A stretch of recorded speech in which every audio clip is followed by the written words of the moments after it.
Good evening and welcome to Gana shot. Gana shot में आप सबका स्वागत है। वणकम, जय Hind and pranam. Today evening, we're going to talk about rising tensions and roiling seas and turmoil to our west in this CASA webinar. We have a power-packed panel in front of us of Vice Admiral Chopra, General ASTHANA, and Ambassador ASHOK SAJJANHAR. Right? Without wasting time, let me introduce my co-founder, General Gautam Murthy, to do the honors ahead. Sir, good evening. Welcome to Gunner Shot once again. Please take on. Good evening, ladies and gentlemen. Good evening, panelists, and Jai Hind. Today, on this all-important day of our 75th Republic Day, when India's full soft power and hard power was on display at the Kartavya Path, on behalf of Team CASA, I welcome you to this all-important webinar on geopolitics, our 48th so far, on the subject rising tensions and roiling seas. The world to our west continues to be embroiled in war that is wreaking havoc on the civilian population and to which no end seems in sight. Israel and Hamas are continuing to battle it out on the streets of Gaza. The Houthis have their own bone to pick with the Western powers, and the Hezbollah is chomping at the bit, barely restrained from attacking Israel. Into this mix is this dangerous confrontation that has just taken place between Iran and Pakistan. To discuss all of this and more, we have with us a very eminent panel. Our first speaker of the evening is Vice Admiral ANIL Chopra, PVSM, AVSM, who is the former Commander-in-Chief of both the operational commands of the Indian Navy, the Western Naval Command and Eastern Naval Command, as well as a former Director General of the Indian Coast Guard. He has also commanded the Western Fleet and the aircraft carrier INS Virat. He has been extensively associated with the Navy's long-term force structure and financial planning. And as a member of the Apex Defense Acquisition Council for 3 years, he was involved with the ongoing evolution of the defense procurement procedure. He was also a member of the NSAB. He's been a senior fellow at the Atlantic Council in the US. And Admiral Chopra brings with him a wealth of experience understanding geopolitics, understanding our oceans and the turmoil that is taking place, the roiling seas. We'd like him to talk about it. Welcome to this webinar, General Chopra. We look forward to hearing your views. Thank you. General Asthana, who's a PhD, SMVSM, he's a globally acknowledged strategic and security analysis. He has authored over 450 publications, a veteran infantry general, 45 years of experience at the national and varied international fields. He's been a former additional Director General as well as the Director General of the infantry in an officiating capacity. He's held various important assignments in the Army and in the United Nations. He is very widely read and he speaks at various fora on all subjects governing the strategic, military, and UN-related subjects. We see him very often on the national television. We welcome you, General Asthana. Thank you, and sir. we'd like to hear your views. Thank you, sir. Our third speaker is Ambassador Mr. ASHOK SAJJANHAR. He is Executive Council member of the Manohar Parrikar Institute for Defense Studies and Analysis and a distinguished fellow at the Ananta Aspen Center. He has been a former ambassador of India to Kazakhstan, Sweden, and Latvia. In 34 years, he's held very important posts across the world. He has worked as the head of the National Foundation for Communal Harmony also, and has been decorated quite extensively. Ambassador SAJJANHAR writes, travels, and speaks extensively on issues relating to international relations, foreign policy, and again, themes of contemporary relevance and significance. He appears widely on TV panel discussions. We welcome you, Ambassador, and we look forward to hearing what you have to say on the problems to our west. Our moderator for this webinar and on is none other than General Shankar, He doesn't require any introduction.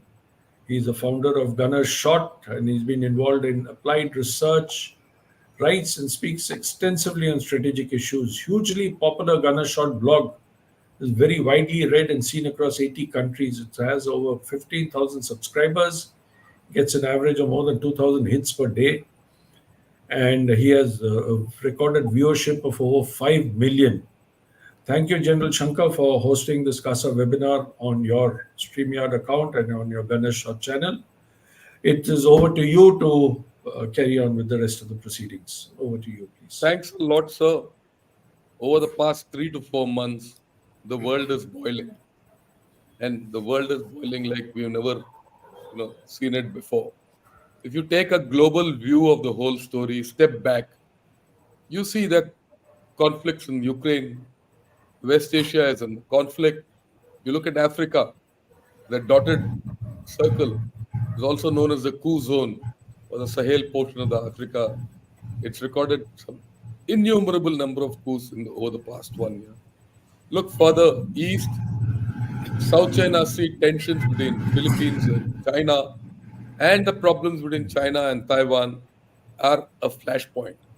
Just next to us, east and west of us, the AFPAC region has its own problems, and Myanmar is burning.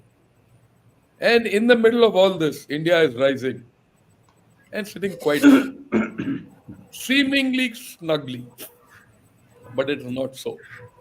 West Asia is in real fire. So let's look at West Asia, which is the subject of our discussion today. The Israel versus Hamas versus Hezbollah and Syria.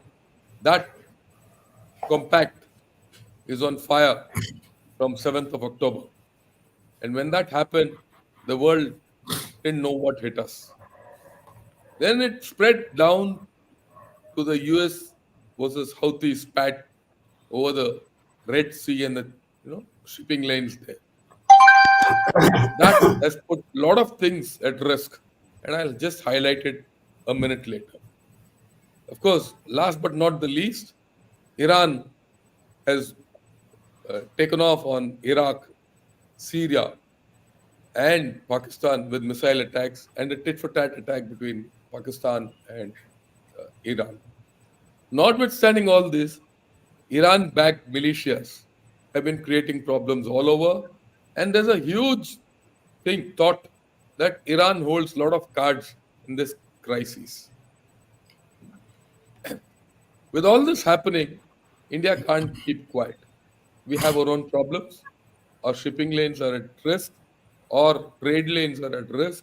The IMEC, which was the centerpiece of G20, is also at risk, and so is our relations with many more. And not forgetting the fact that China is also around in this area, and Russia too. More importantly, you look at it, your primary global maritime checkpoints are also at risk. Why? The Red Sea Suez Canal Compact, which is in the center, we've seen because of the Houthi action, sea lanes being disrupted. Go further to the west, the Panama Canal, where there's very less water these days, has already started a inefficient but alternate land bridge for want of anything else to do. This puts all our supply chains at risk. So not only is there action going around in West Asia, but our global supply chains are at risk, and much more. I don't want to take this argument further.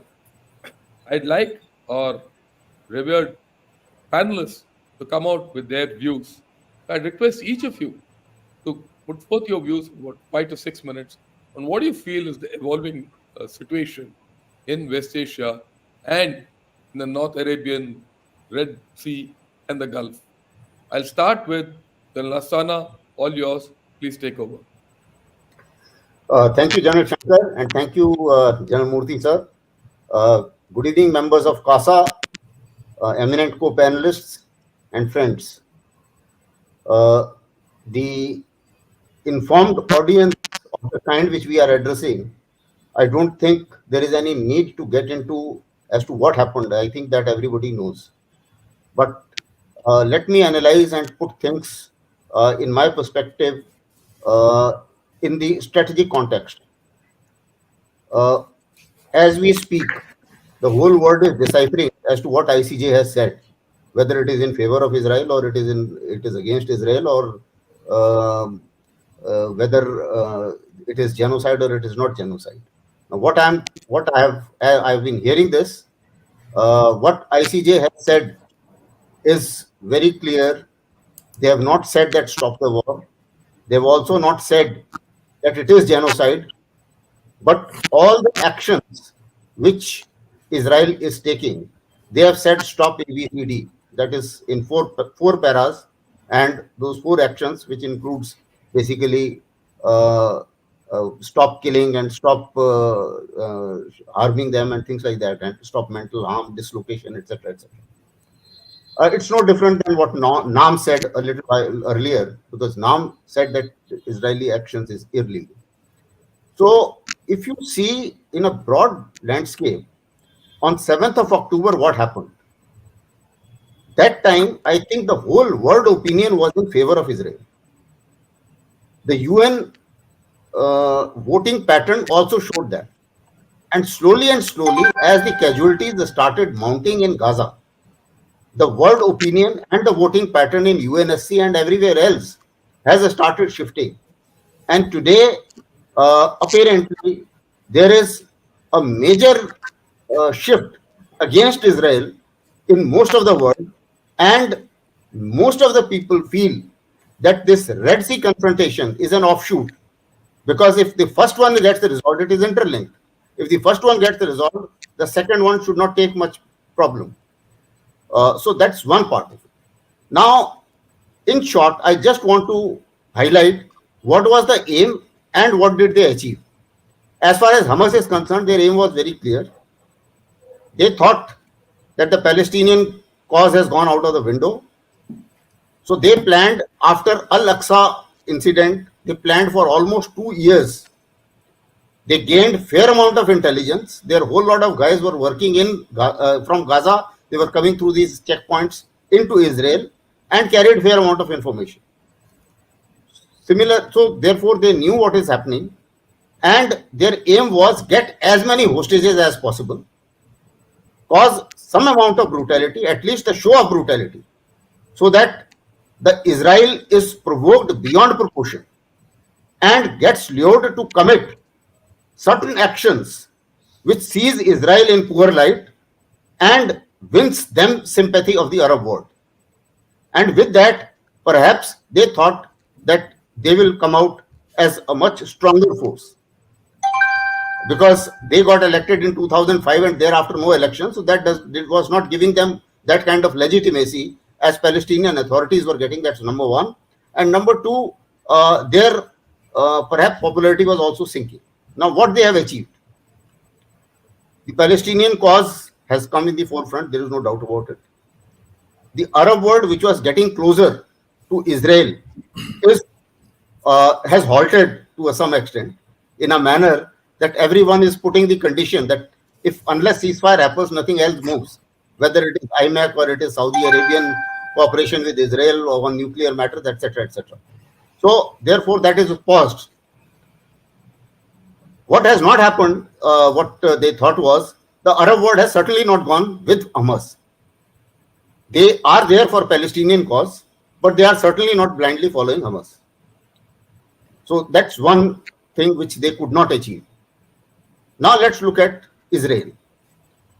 Netanyahu's declared aim and strategy was, I must finish Hamas completely. Now, finish Hamas completely is not a practical aim. So the moment if your aim is wrong or is impractical or ambitious, then your strategy also goes wrong, and then thereafter your outcome also follows the same line. His second aim was that Hamas capability should be degraded to an extent that they never pose a problem or a threat to Israel. To a great extent, that has been achieved. The third was release of hostages. Now, if you see all the hostages which have been released so far, they have been released through negotiations. And the kind of strategy which he was adopting, in a manner that he started off with pulverization of Gaza, which indicated that the aim and strategy which was declared, perhaps that was not the aim. So the factors which played for his undeclared aim was that firstly he was in a very weak wickets politically, so he wanted to now if the war stops, obviously Netanyahu goes. It's as simple as that. The second issue was that the right wing of Israel still feels that it is one state solution, and they had the hidden desire of one state solution. So making Gaza unlivable was part of the plan. So therefore the strategy adopted was more towards making Gaza unlivable and to shift out the Gaza Palestinian population that was as against releasing Hamas. And why I say so, the logic is very simple. They finished Gaza war in 6 days in 1967. They took 19 days to finish Yom Kippur war. It's more than 100 days. There is not one single Israeli operation like the one which we saw in NTV, where they have been released, they have been able to release one hostage by military operation. So therefore, the fact that has not happened, that means none of the operation was actually aimed at release of hostages, or they were finding it difficult. Secondly, if you are looking at finishing Hamas, Hamas is an ideology, we all know. They are embedded in the population. Their leaders are outside. Now, what happened? Nobody has sanctioned Qatar. Nobody has sanctioned countries where the people who were supporting Hamas is there. Nobody has sanctioned Lebanon.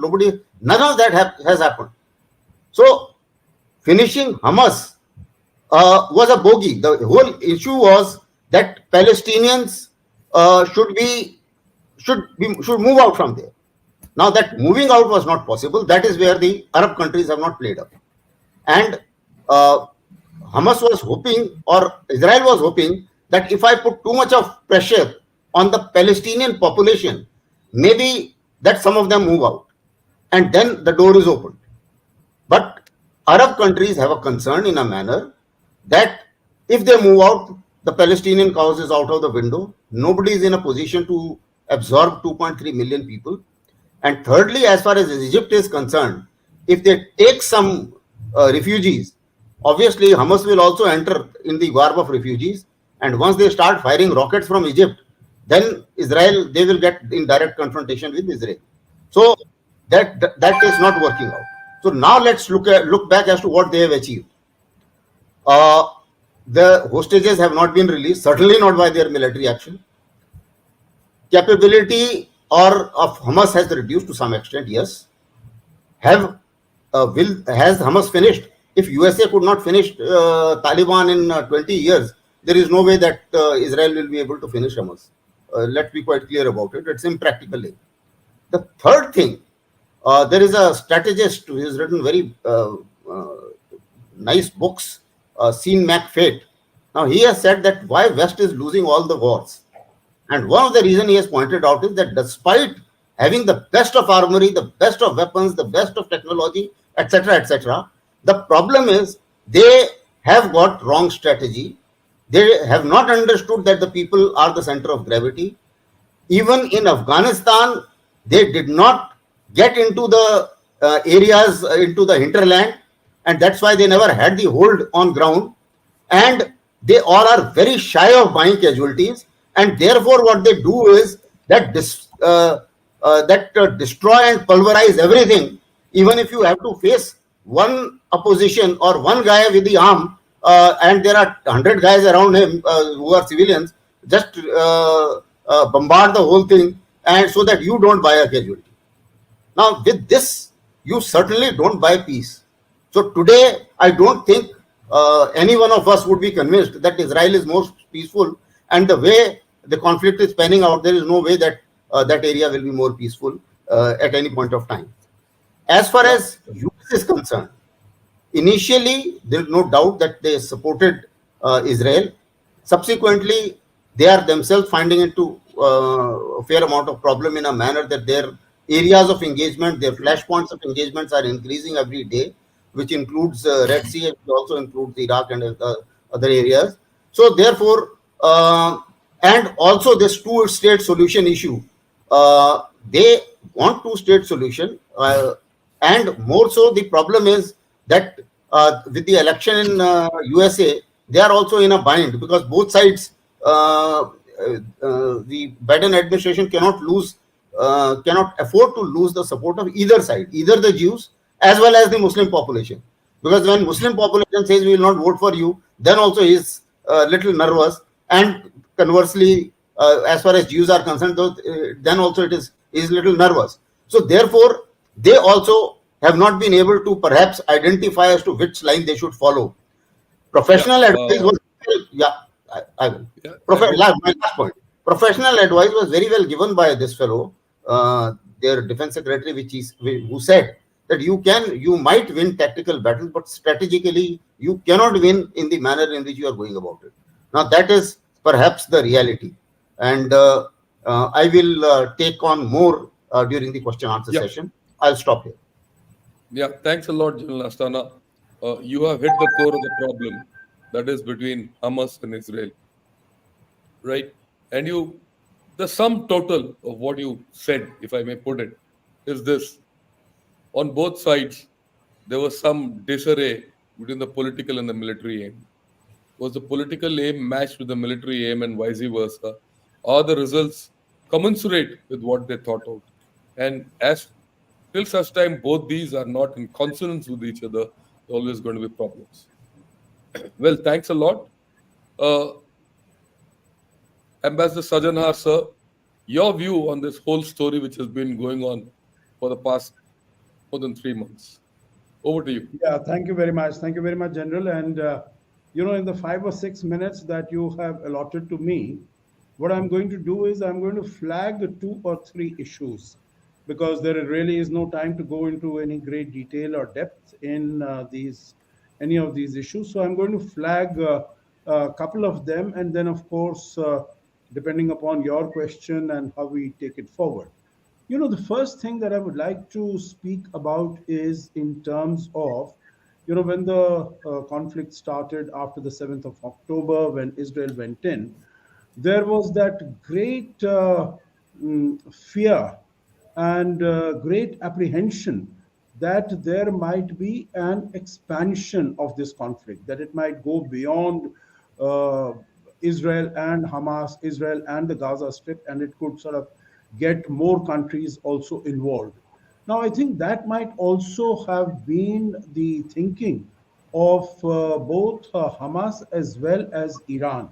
Although I'm not very certain whether Hamas would have taken the green light or the go ahead from Iran before launching its attack on 7th October. My own assessment and my own speaking to people around is that even Iran was taken somewhat by surprise when this attack by Hamas took place.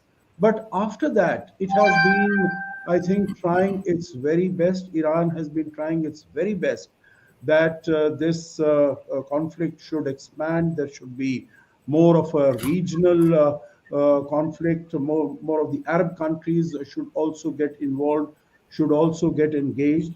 And on the other hand, it has been the attempt by the United States and by countries in the West, and particularly Israel, that it should not get expanded. So, what we've seen really is now that it is the Hezbollah has become active, but they have not gone full fledged into the conflict. They have been sort of, sending out, throwing out missiles and drones on Israel, but they have not gone all out as far as attacking Israel is concerned. As far as the Houthis are concerned, I think they have been engaging in this, of course, with the encouragement of Iran, both Hezbollah and Houthis, because they think that, if they are into it, maybe some of the other states will also get involved. But I don't think any of the Arab states, not Egypt, not Saudi Arabia, not UAE, not Syria, No one is keen to get involved in this.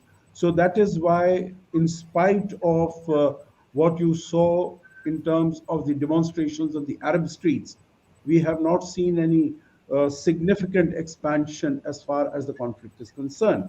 I think as far as the Houthis are concerned, I'll not spend time on Hezbollah, but I think as far as Houthis are concerned, because that is also a matter of considerable concern as far as India is concerned.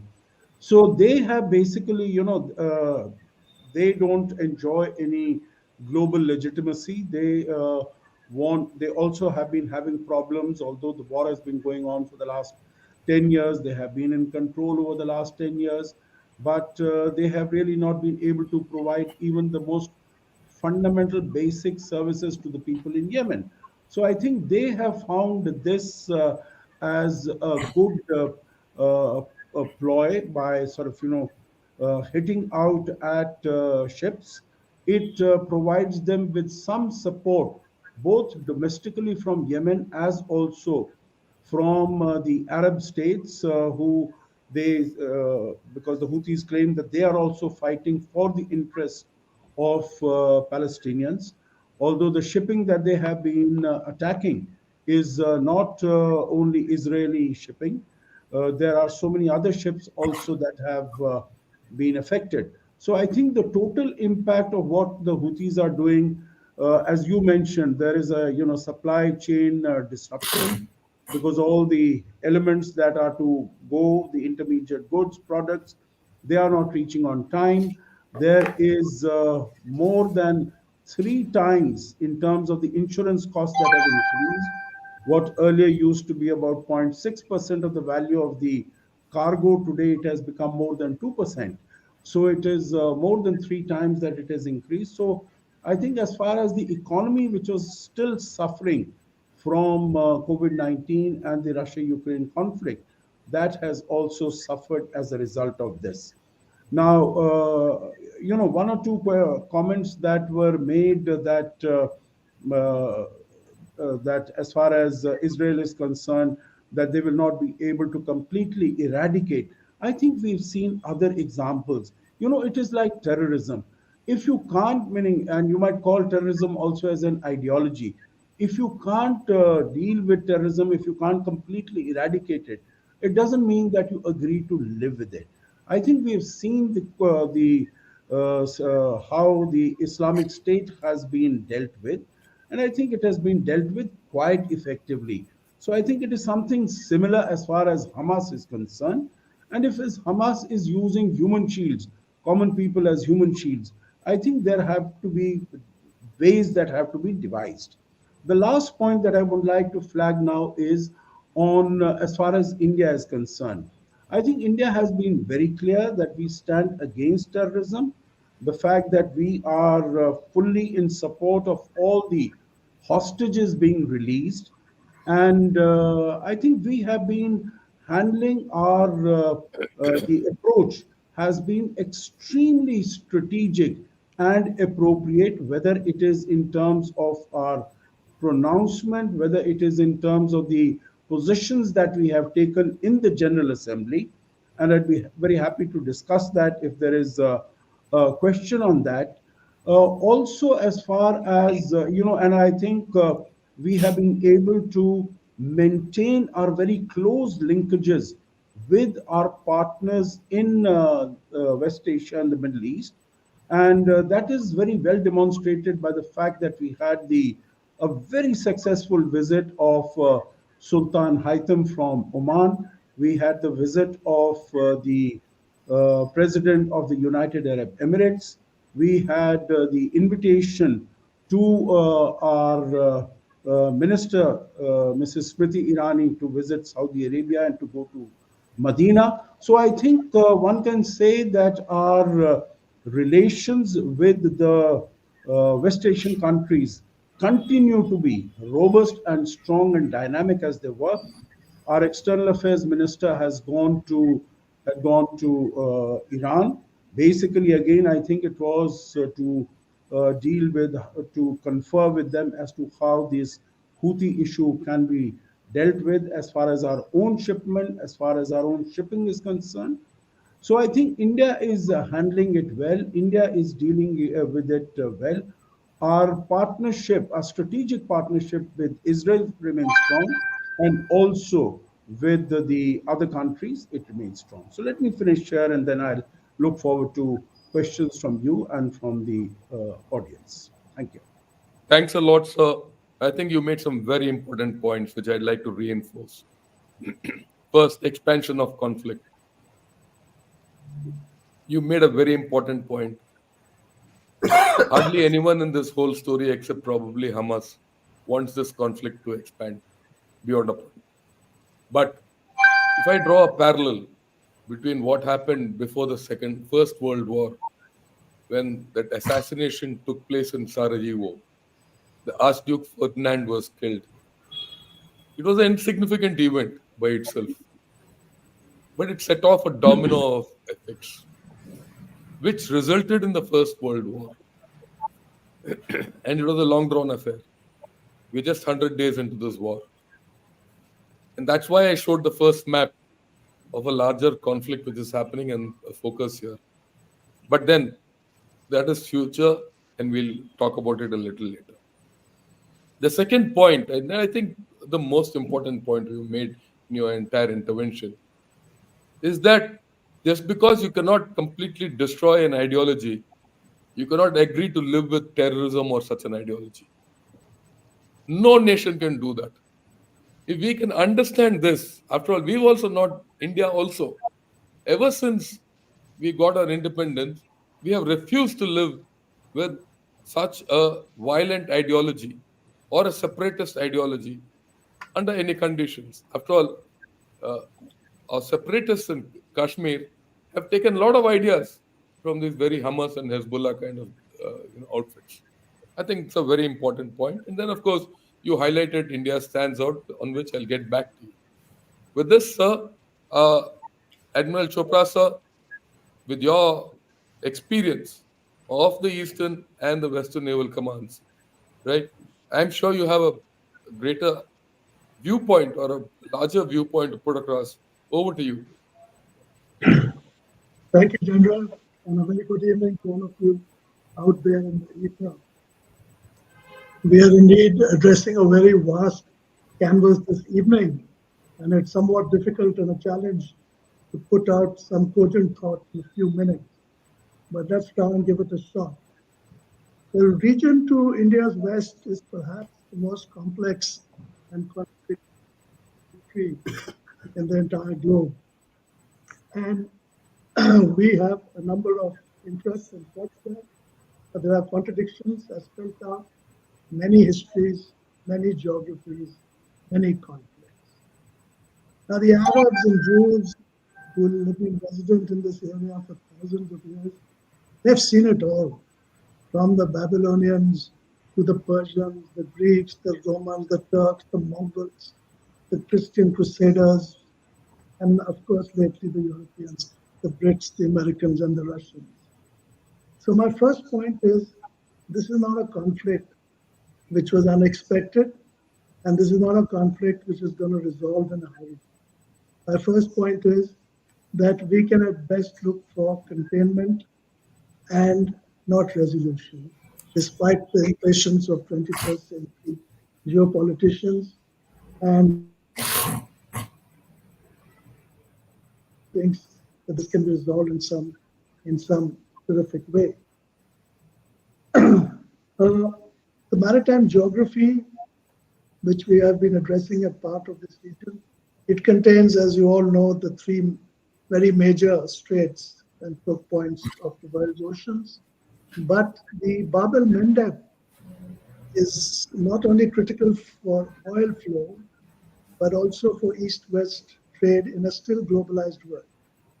And Hormuz is always under hostage to the Iranians. So the conflict impacts on world trade, world economy, world global.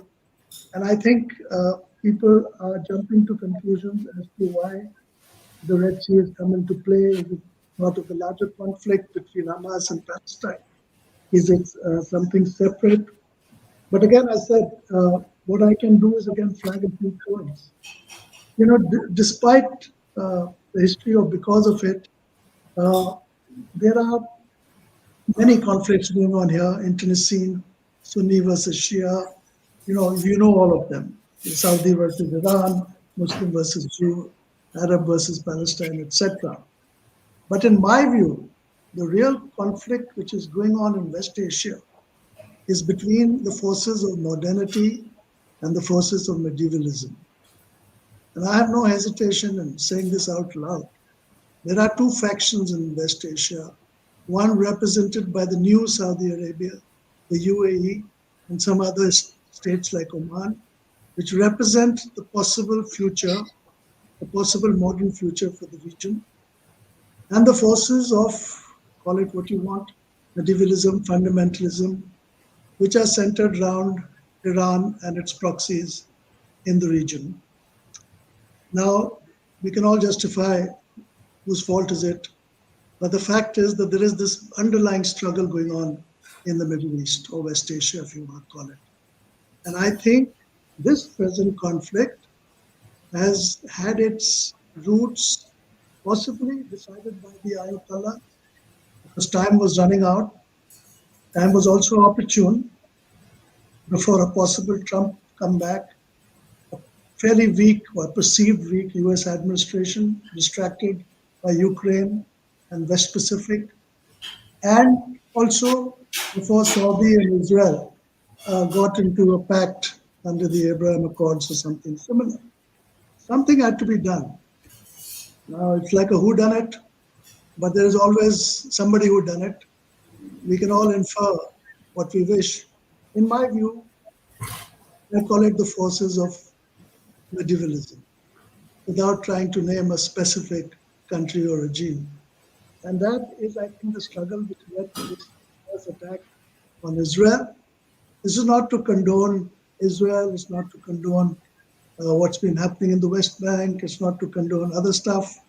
But I think the core of this particular conflict was to get it going before it could not begin at all within the next year or so, as things resolve themselves in different ways. Consequently, I think the resolution or any such resolution is not feasible. A containment would be possible, which I think is playing out before our eyes, by limiting the attackabilities of the Hamas, Hezbollah, and Houthis, and by trying to rein in the Ayatollahs, if possible, behind the scenes or otherwise. Now, obviously, diplomacy cannot say this out loud, but we do have a very big stake in stability in the region, not just for energy security. We had a trucker strike a month ago, and people went like millions to the gas pumps to fill in their cars, leading to total chaos. Imagine if the oil flow from West Asia to India were to stop, including our strategic reserves. So there is an issue here which most people put in the background, but energy security remains our most fundamental civilizational, economy-based issue, and we can't afford instability, forget anything else.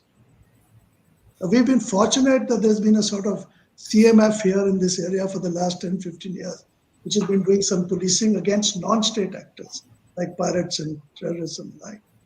But that may also go, and I have many things to say, but time is limited. The situation is further complicated because of a four-way struggle for Muslim leadership between Turkey, Iran, Pakistan, and Saudi Arabia.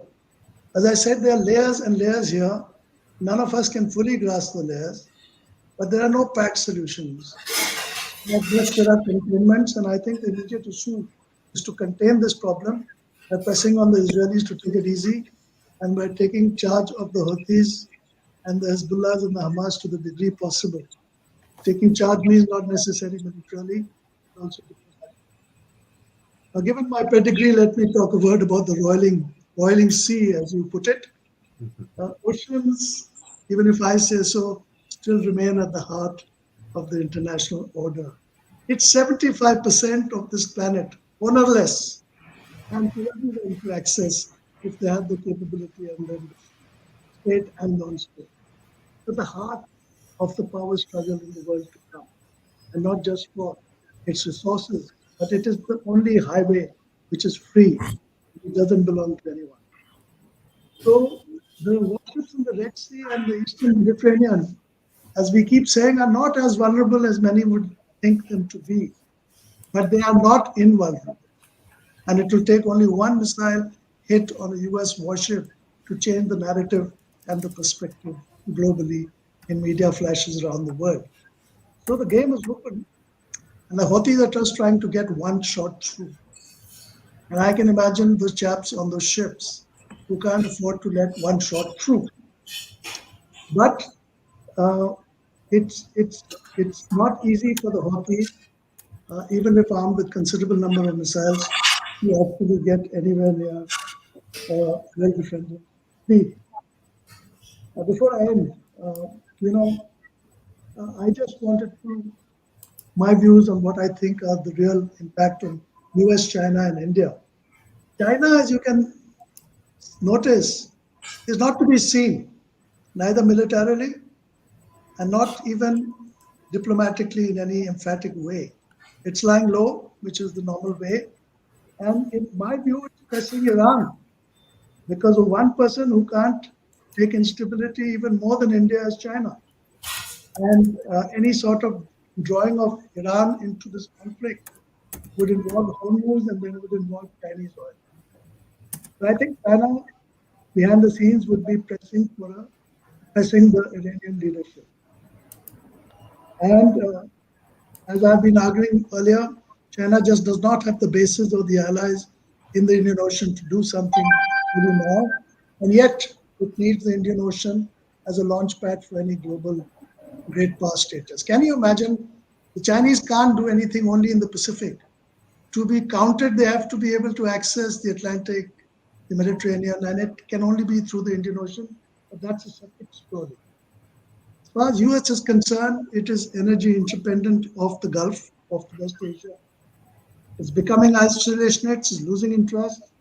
And people say it's internally polarized and preoccupied, but I think the US will remain engaged because the US has a stake in the global economy, not just in its own. Its own economy can only do well if there's a global economy, which includes Japan, China, India, Korea, all doing well as far as the economic. And last but not least, India, all our interests are known from energy to diaspora. I don't know, and I raised it sometime. I don't know whether we've got a thing clear about it. You have to come closer to the mic, sir. Yeah, can you hear me now? Yeah, better. Sorry, did I miss out quite a bit of what I said? I don't know what my sound was like. Yeah. Well, I said, as the ambassador put it, we've done a great job diplomatically. But we have to be a little more clearer now about two things, in my view.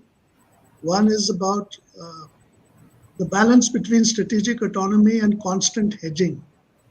Strategic hedging is not only being done by India, it's being done globally. Everyone is hedging. No one can be sure what's going to happen. But we are doing it quite a bit. And at what stage does hedging become negative is something which we need to think about. And India also has to be very clear about military capabilities when diplomacy fails or when push comes to shove. And that includes the whole gamut of what we have talked in CASA and elsewhere, from defense budgets to R&D, etc. And I'll sign off by saying the Indian Navy, of course, to which I belonged, has done a fairly good job given its force level constraints and managed to keep the peace in the North Arabian Sea, including drone attacks and piracy attempts, and is in a position of experience and capability, and hopefully will get a little bit more attention as we become a greater power. I'll leave it there. Thank you. Thank you, sir. I'll come back on the role of Indian Navy and India in this maritime construct a little later, because that was going to be my part of the next round, because we can't let it go. Right. You made a few important points. And I think the most important and the basic point because many times we miss the basic points, is that in this entire story, which has many layers, there's no solution. It's only containment. The challenge is containment.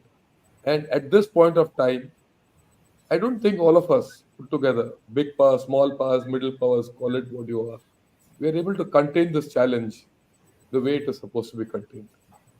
Can you even, wind the clock back till around October 7th for relative peace despite conflict is a question mark.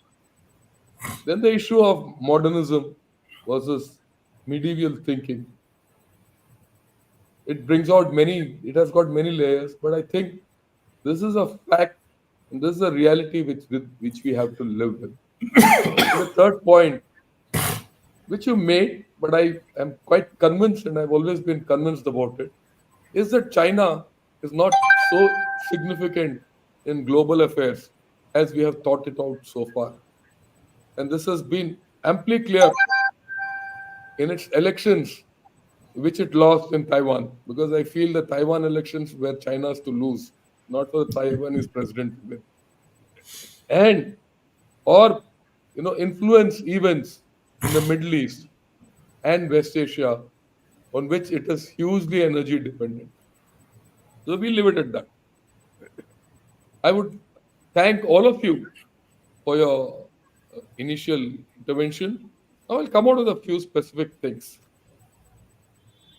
What's emerged in this whole story the past 1 month or 3 months is that Iran has played a hand from behind through its, proxies, and though it uh, apparently it feels that Iran doesn't want to enlarge this conflict, but it is pushing the envelope of the conflict simultaneously. Iran today holds the cards to the Strait of Hormuz and the Gulf of Aden and the Bab al Mandab, which is the Gulf of Tears.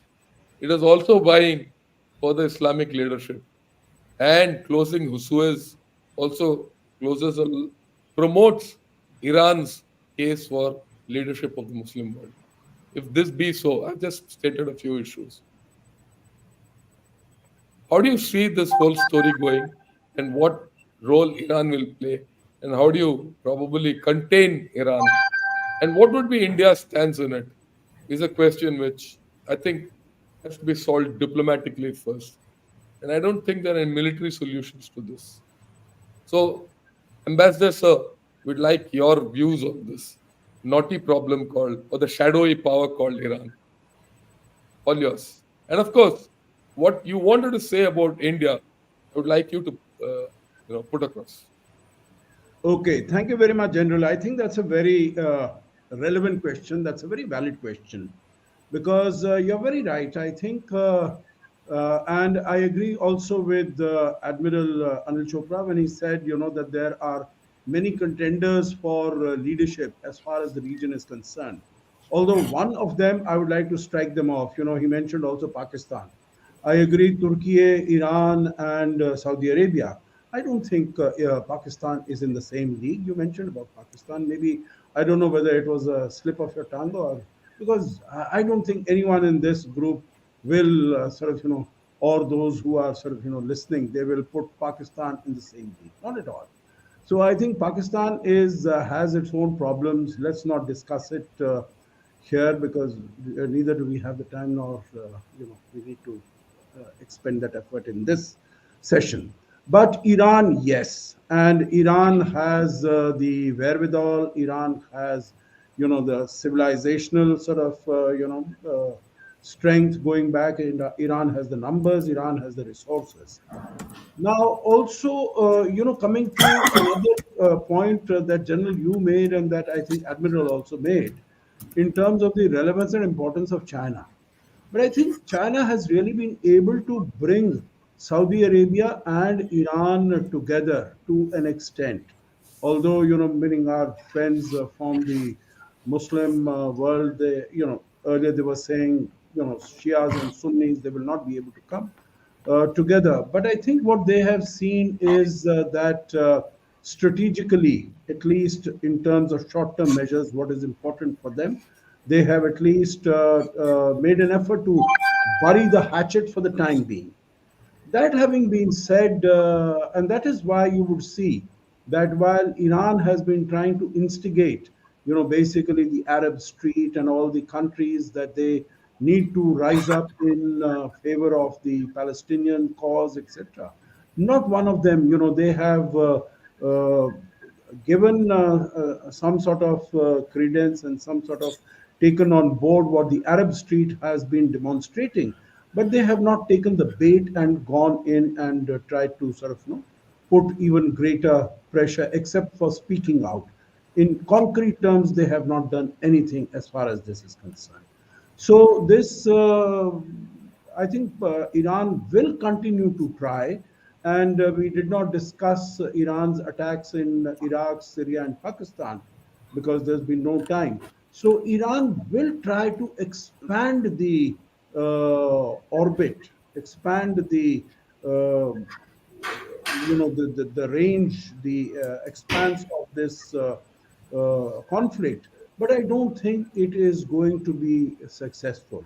And in that, it is definitely not going to get any support from Saudi Arabia, because what is being challenged is the Saudi Arabian position, influence, and that is Turkey also might attempt to do that, but I think Saudi Arabia will try to stick on as far as its own position of authority is concerned. As far as India is concerned, we know that there is a certain hierarchy of our relations with these countries. Saudi Arabia, UAE, they are much more important than Iran is. And I just, at the end, I'll just like to draw your attention to the fact that when in 2018, Mr. Trump said that there are sanctions on Iranian oil, don't purchase oil from Iran. India did not demur, meaning we did argue with them. We did try to put our view forward as we had done, if you would recall, in 2011 when Obama and Hillary Clinton were in office. And we were able to get a waiver from that. But when with Mr. Trump it was not possible, we stopped importing oil. We didn't do the same as far as Russia is concerned, as far as the Russia-Ukraine conflict is concerned.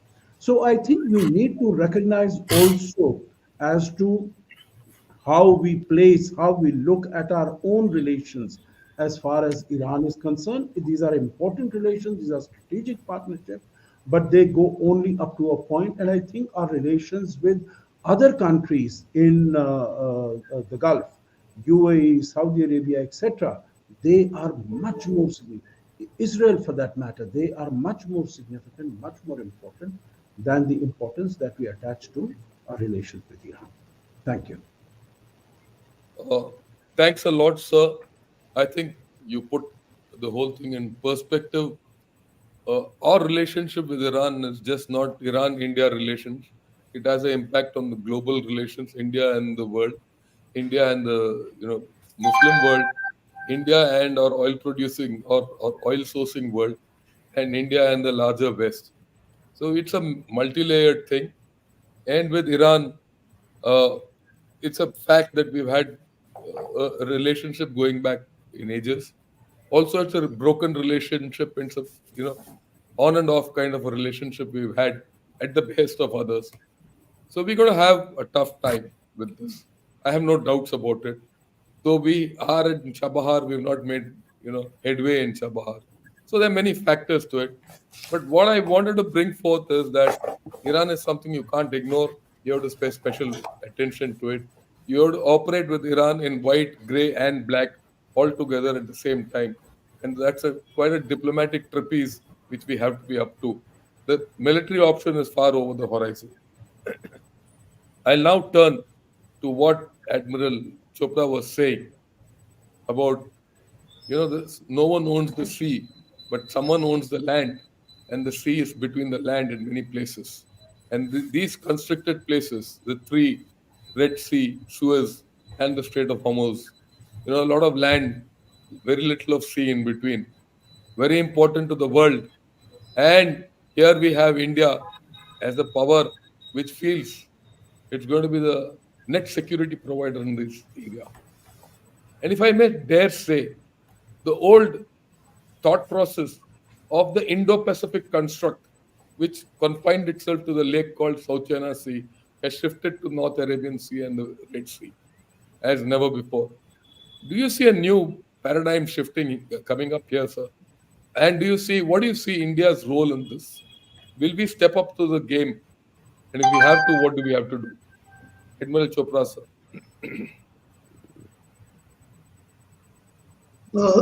Thank you. First, let me answer the ambassador about Pakistan. The human beings and nations are both delusional quite often. So I think when I said Pakistan, I meant these are the countries which have either delusions or ambitions of being a Muslim leader. Anyways, certainly the Indo-Pacific, as India has been saying for very long, starts at the Red Sea and the east coast of Africa. And the Houthis have made this point for us even more clearly than before. Now, in peacetime, actually, the seas serve two purposes. One is, of course, highway and trade. Otherwise, it's a place where people project power. Anybody can go to sea and project power. Warships can come within very short range of land and hang around there for months and then disappear, and sending signals all around. So that game carries on, and I don't think that game will change. What is changing is that it's becoming very expensive to maintain large navies and effective navies. It's cheaper to get munitions which could which could threaten navies in restricted waters. Navies are threatened by land only in restricted waters. Now, this is something I want to spend a minute on. Whereas the land can be attacked by navies from 1,000 miles away, as Tomahawk attacks have shown in the past. Now, this equation is not apparent to many except naval professionals because it's not something which comes up daily. But as you saw in this conflict, all these big ships like the USS Eisenhower in the Red Sea, in the Mediterranean, and others are very close to the area of conflict and are operating. And so it will be for any country which has the wherewithal. I think my view is that in the immediate future of the 21st century, there will be only a few countries which will be able to make a geostrategic impact from the sea. I hope we are one of them. US and China most certainly will. Nobody else is clear about any place on the table yet. But if there is a contender, it is us, depending on budgeting and a maritime sort of realization within the country. So once you have a powerful naval force, as is being displayed now, you can do many things. One of the things that the Americans have managed to do a bit is to divert attention from Gaza, in a way, by luring the Houthis. And the Houthis also have given them a chance now to attack Yemen as self-defense, as they call it. So these plays will continue. I think we will up the game. I think there's enough realization in our politicians, our diplomats, and in the security community that unless we up the Navy game, we'll remain a very local power. That realization is intellectual. When it comes to money, then everyone starts fighting. But that's okay. That's part of the game. But I think, at least I can see, almost a decade after leaving the Navy, that there is a broad realization that if we are to count as any sort of significant power, we have to have the wherewithal to deploy at least from the Red Sea to Malacca, if not beyond. So I think that game will be upped in the direct answer to your question. I think now Israel is taking on Hamas. The Americans are taking on the Houthis. And the Hezbollah is lying low as you might have noticed in the last couple of weeks. So from where I started, I think that's how the containment will continue. As far as Israel is concerned, does anyone seriously think what the ICJ says is going to matter to Israel or anywhere else? Do you really think the Israeli settlers are going to leave the West Bank? I am all for a two-nation solution, but it has to be realistic. I can't think of a two-nation solution which includes the West Bank. I can think of a two-nation solution which includes Gaza and southern parts of Israel into a separate Palestinian territory. But otherwise, it's just all this other thing, protests in universities and on the streets and in the parliaments and in the ICJs is not going to deter somebody who's made up their mind to finish off Hamas as a future threat. And the Israelis, whether you agree with them or not, and think of them as good or bad, they're going about finishing off Hamas for the foreseeable future. And I think the same is going to happen to the Houthis. And in a way, this whole conflict, which may or may not have been started from Tehran, is going to work against these proxies for sure. And I think they will be policing this Operation Prosperity Guardian. As you saw the CMF earlier, these are now, in a way, coalitions of the willing. Whether we join the coalition or not is a political and diplomatic question. We have joined the CMF, as most of you would know, as an observer in some sort of capacity, but we're not happy with it. It doesn't rest easy on us, and I don't see us joining a coalition, but I still see us upping the game by deploying a little bit more in areas of conflict to the degree possible with the force levels that we have. That's about all I can say for now, I think. Thank you, sir. Now, I mean, the thing which I got from you and from the ambassador about your talk on Pakistan, your exchange of views on Pakistan, I'll take it to another level. We always talk in India of a 2.5 front, 2.5 front. One front being China, the second front being Pakistan, and half an internal front. Now, this was valid in my thinking, and I've been articulating this with quite a few people over the past 15, 20 days. This was quite valid, this 2.5 front construct as we think.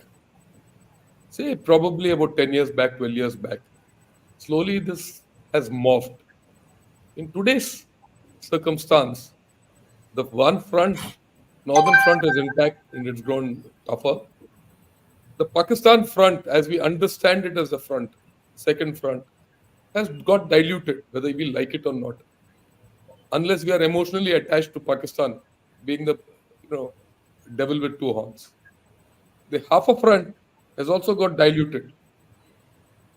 If you've gone all over the world telling people that, look, we've held the G20 in Kashmir and today Kashmir talks of SAJJANHAR se acha, right? That half a front has got diluted. Same as the case in the Northeast. So is there a case for us to reformulate this 2.5 front to include a maritime front for West? Because like you said, whether you look at it from the sea to the land or land to the sea, these three choke points, I'll get back, sir, are critical to us. And you have another problem coming to the south and Lakshadweep. If you look at it, I think we need to look at this 2.5 front which we are confronting in a different manner. These are initial thoughts. I might say I'm totally out of whack. That's okay, but I don't think so. It's being played out, and I'll definitely hold more thought processes on this in this channel. But since you raised your finger, sir, all Yeah. yours. I think I just have to come in and say Yeah, please. that, can you hear me actually? Can Yes, you sir, hear we me? can. Yeah, we can. There are no maritime fronts, just like there are no maritime borders. Navies don't defend maritime borders. This is a big misconception most people have.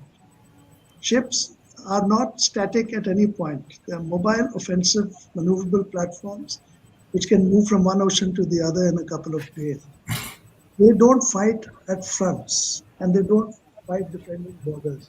But this is so different from the other two services in a way that it's difficult to perhaps grasp unless you go into a discussion on it. And my only point is that if you have the requisite hardware and requisite warships, they can be used in the east, in the west, and south as the situation develops. And they can move very fast, 600 miles in a day. Yeah, And see your so point. the front is, you don't need a Western maritime front or an Eastern. No. So the point I'm trying to make is that old formulation of 2.5 front, needs a rethink, Yeah, sure. I a agree with rethought. you. Yeah. You call it a maritime front, or call it a maritime area, or call it a maritime expanse, right? Sure. But it is something. And when we talk of being net security providers in this area, you definitely expect some issues in some parts of the ocean, not everywhere.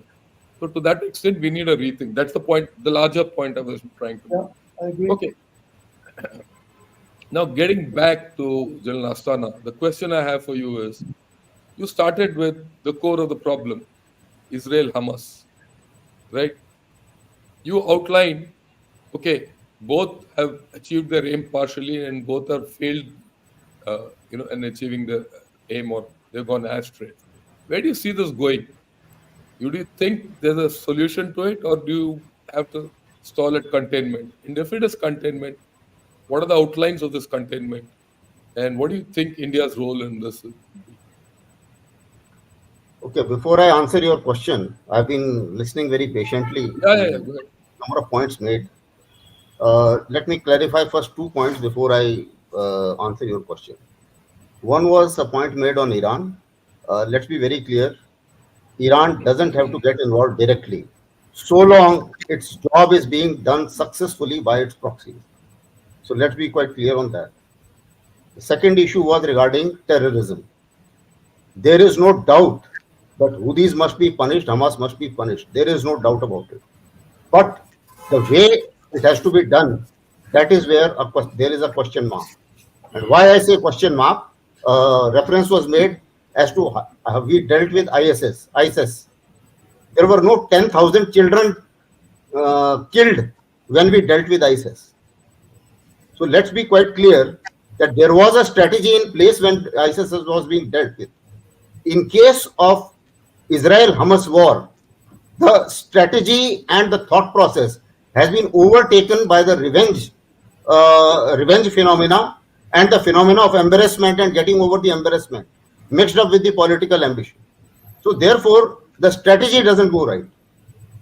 So therefore, there is a problem there. So nobody says that terrorism, one should live with terrorism. No, there is no question of that. But now take the case of India, a mention was again made. We have never used aircraft and artillery to deal with the terrorists. And this is because we understand that people are the center of gravity. Without people, you can't do it.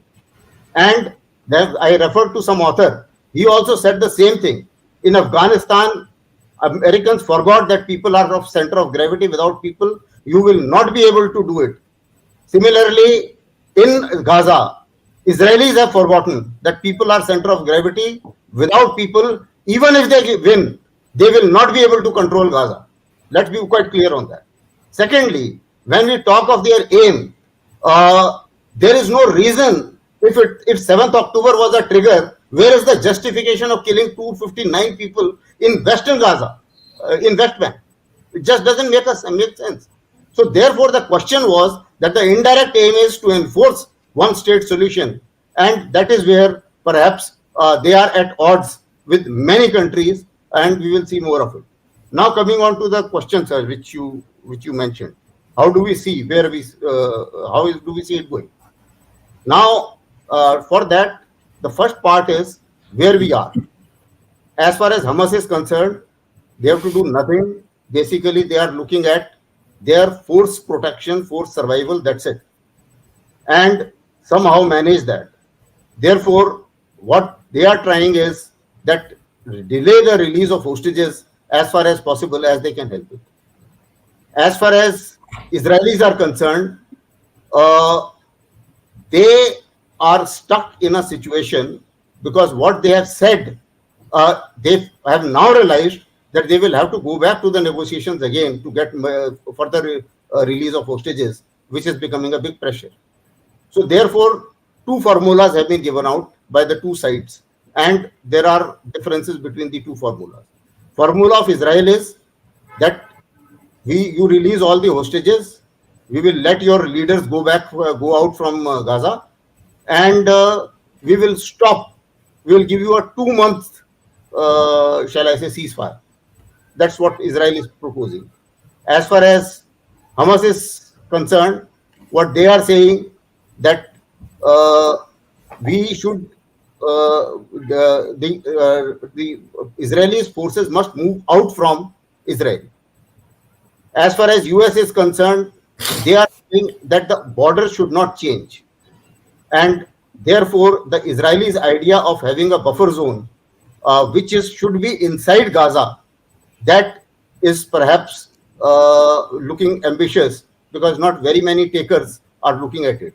Now, what Israel is looking at the model, and what in future what is perhaps likely to happen is, they, despite all the opposition in the world, they made sure that they kept encroaching into West Bank.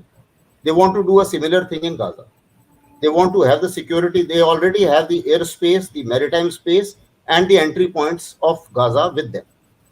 They want to have more forces inside in terms of the buffer zone, because buffer zone otherwise is basically a psychological point. The range of rockets is beyond buffer zone. So if the rockets have to be fired, they can be fired from the other side of buffer zone as well. So what is happening is that they are looking at the security being controlled by them. Now there is going to be a tussle. I think the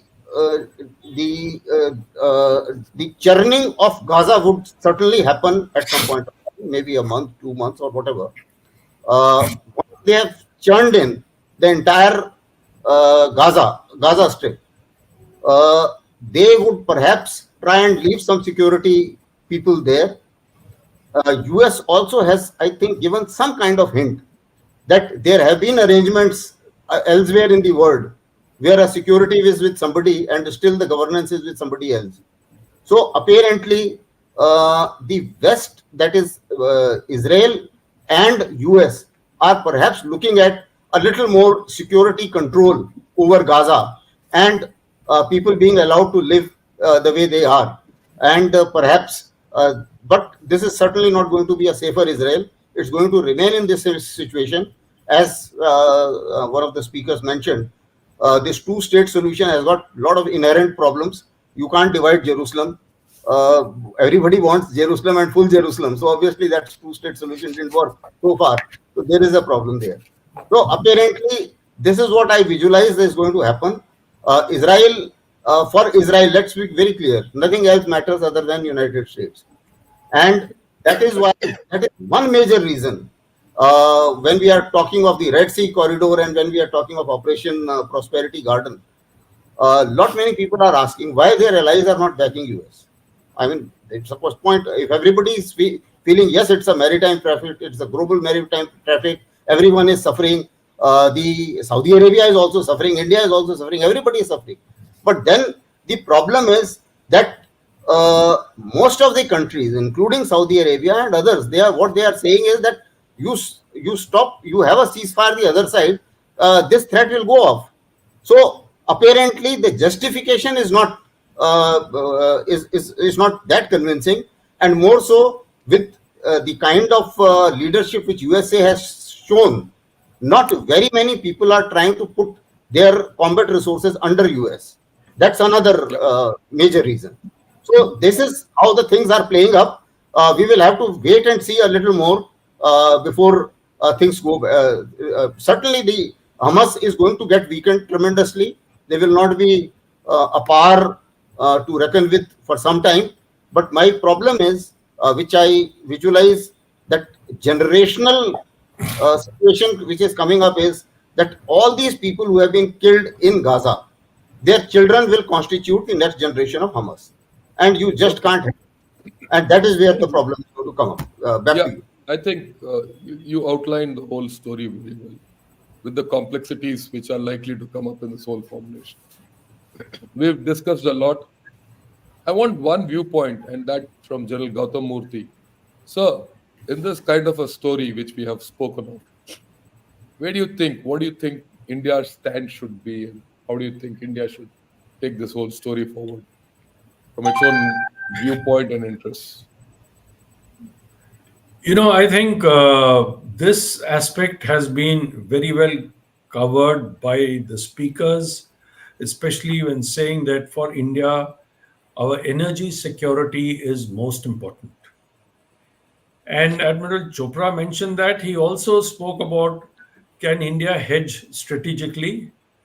The answer so far is yes.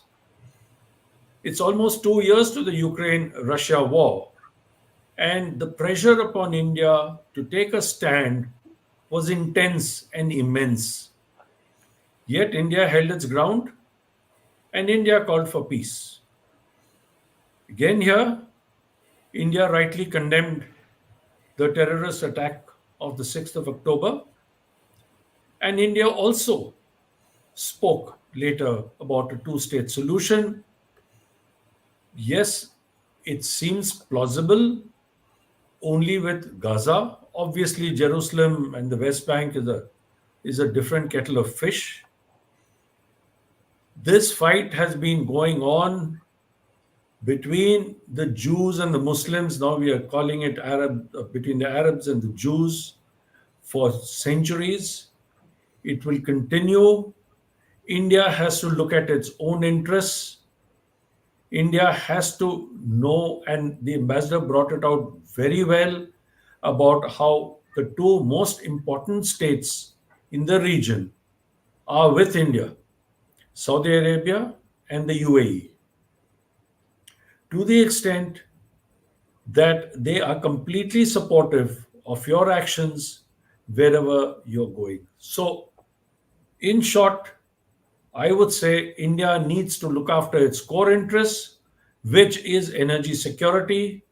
For that, India needs to keep its power dry.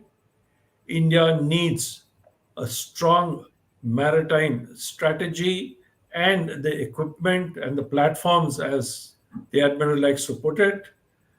These platforms have to be strong. We have to protect our own sea lanes of communication. We have to protect. Cannot afford a disruption in the flow of energy from the west to us. Thank you.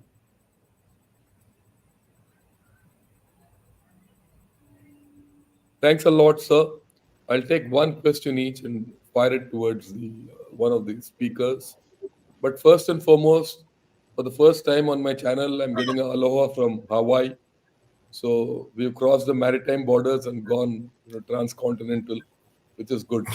So somewhere all of us have been making a lot of friends. Right. Uh, okay. This is from Sunil Pant, and he's a thinker. He's part of CASA. Does the conflict in the Red Sea put paid to the proposed India, Middle East, Europe alternatives to BRI? Ambassador Sajanhar, sir, your views on this? Yeah, thank you very much. First of all, General and Sunil, who's asked the question, I don't think we are projecting the India, Middle East, Europe as an alternative to BRI. I think it stands on its own. And there is, even at that time, I remember when I had written on it, I had spoken about the uncertainties as far as the Red Sea is concerned, not because I had not visualized that this would happen, but what had happened as far as the Evergreen ship was concerned, and it was stuck there about a year and a half ago for about a week or so. And I think getting into there, it would make it simpler, it would make it quicker, it would make it and also it would draw Israel also into it. So I feel that IMEC has a huge strategic and economic significance and relevance, and it might have suffered a bit of a backlash, a blowback, but because there are it has so many strengths as far as its relevance and utility is concerned.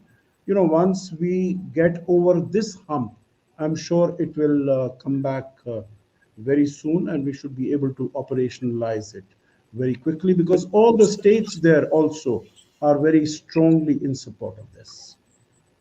Thank you, sir. Uh, this question is to General Asthana.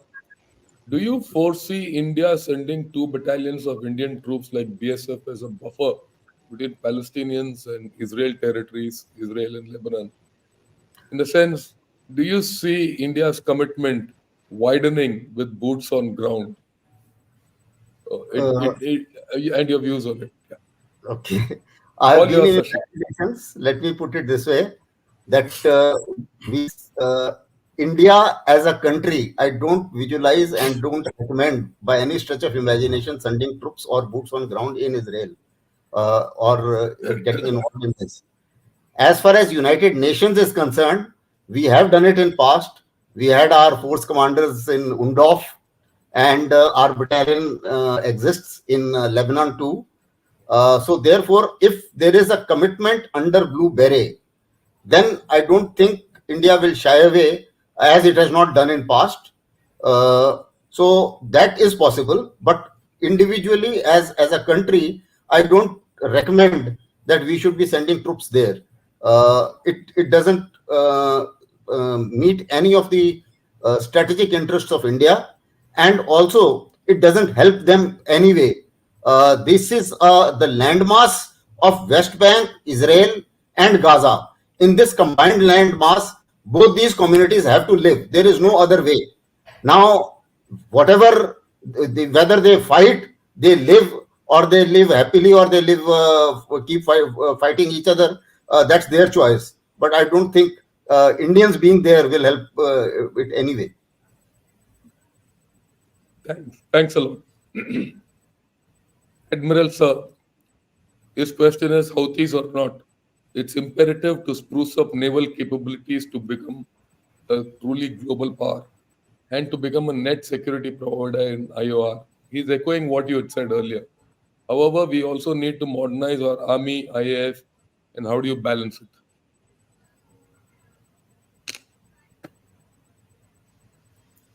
I think, given India's situation on its continental borders, it would be foolhardy to neglect the Army or Air Force just for maritime power. So, where we are situated, we have continental concerns, and the Air Force and the Army will have to be strengthened to provide adequate deterrence on these borders. Navies, they say, and history has shown, can only be consequential navies can only be afforded by strong economic powers. And as India's economy strengthens, which we have seen it doing, I think there is more than adequate funding which can be made available should the powers that be decide that the maritime strength of India needs augmentation without any dilution of our cross-border deterrence or Army and Air Force capabilities. I don't think it's a zero-sum game at all. And unfortunately, in our budget fights between the Army, Navy, and Air Force, we tend to view this as zero-sum games, but they are not. Yes. They are normal budget fights happening everywhere in the world. But we must not lose track that this is a different dimension. It's international waters. It is peacetime usage. And there's a different ballgame out there for which we need to augment finances. Thank you. Thanks a lot, sir. I think we've had a fantastic discussion, a huge topic. We covered a lot of ground, uh, just about an hour and quarter. And all it leaves me to do is say thank you to all of you for your excellent views. I probed in different directions, and I think we made a sense of a lot of nonsense which is happening around, and to realize there's more nonsense to come. And unless we have our wits about us, we will not be able to now navigate our way through this. And choppy it's highly waters. dynamic situation. With this, I'll hand over the floor to General Gautam Murthy. Sir, you could wrap it up. Thank you very much. I think we've had an excellent and a very stimulating discussion.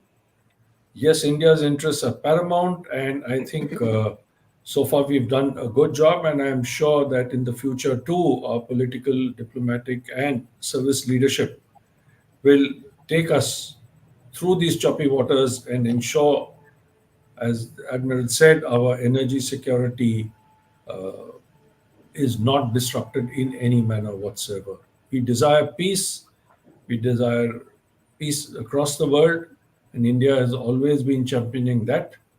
And I'm sure we will make our voice heard as we rise. Thank you all very much. Thank you, Admiral Chopra. Thank you, General Asthana. Thank you, Ambassador. And above all, thank you, General Shankar, for conducting this excellent discussion. Jai Hind on this Republic Day. Happy Republic Day to everybody. Jai Hind. God bless. Bye-bye. Thank you. Thank you, everyone. Thank you, and It's Jai Hind, wonderful and to happy participate. Republic Day. Thank you. Good night. Happy Republic Day. Good night, sir.